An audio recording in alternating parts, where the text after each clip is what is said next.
Question number 21 का ये अंग है पार्ट 5वां क्वेश्चन है। उस बिंदु के निर्देशांक ज्ञात कीजिए जो बिंदुओं 4-3 तथा 8-5 को जोड़ने वाले रेखाखंड को 3 संबंधी 1 के अनुपात में अंतः विभाजन करते हैं। क्या करते हैं? अंतः विभाजन। तो ये देखते हैं, बहुत एक सिंपल सा क्वेश्चन है निर्देशांक ज्यामिति का, कैसे सॉल्व होगा। क्वेश्चन में दिए गए इन्फॉर्मेशन के अनुसार यहाँ पे बना लिया गया। कह रहा था 4-3 एक बिंदु था और दूसरा 8-5 था।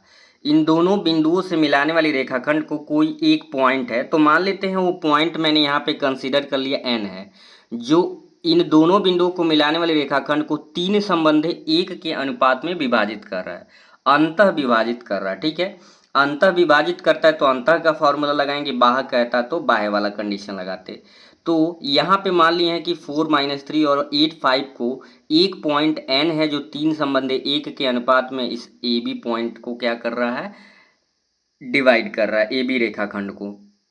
हम मान लिए कि इस पॉइंट का जो 3 संबंधी 1 के अनुपात में जो पॉइंट ए बी को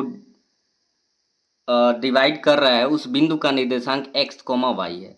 बाकी इसे x1 y1 x2 y2 मानते हैं। और निर्देशांक में कई जगह ये जो रेशियो होता है, तो कई लोग m और n लेते हैं और कई जगह एनसीईआरटी में m1 m2 लिया गया है, तो इसलिए मैंने m1 m2 यहाँ पे कंसीडर कर लिया है। इसमें कंफ्यूज नहीं होना है, m n भी आप ले सकते हैं, बस कॉन्सेप्ट सीखना है। माना बिंदु का निर्देशांक x, y है। By using formula, section formula, जब दो बिंदुओं को कोई एक बिंदु किसी रेशियो में डिवाइड करता है, क्या होता है? m1 x2 plus m2 x1 by m1 plus m2, m1 y2 plus m2 y1 by m1 plus m2। ये आपका क्या होता है? फॉर्मूला होता है। ठीक है, अब एक एक करके वैल्यू को रखिए। m1 की वैल्यू 3 है, m1 x2 की वैल्यू 8 है, तो ये हो गया m1 x2 plus m2 x1, m2 1 है, x1 4 है, तो 1 इंटू 4 अपान m1 प्लस m2 यानी 3 प्लस 1। ठीक है, वैल्यू रखते वक्त एकदम ध्यान से रखना होता है, क्योंकि कई बार जल्दबाजी में गलती हो जाती है। इवन हम लोगों से भी कई बार वीडियो में कुछ मिस्टेक हो जाता है, जो आप कमेंट सेक्शन में बताते हैं।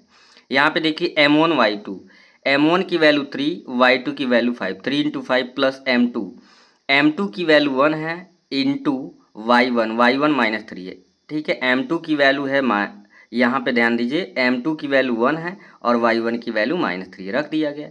m1 m2 यानी 3 प्लस 1, 8 3 जा 24, 4 1 जा क्या हो गया 4, 3 प्लस 1 4 हो गया, 5 3 जा 15, प्लस का माइनस में 1 का 3 में किए -3 बाई 3 प्लस 1 4, 24 4 28/4, 15 में से 3 को घटाएंगे 12/4, 4 7 28 और 4 3 12। इस तरीके से इस क्वेश्चन का आंसर क्या आ गया? 7,3। तो आई होप ये भी समझ आ गया होगा। Thank you.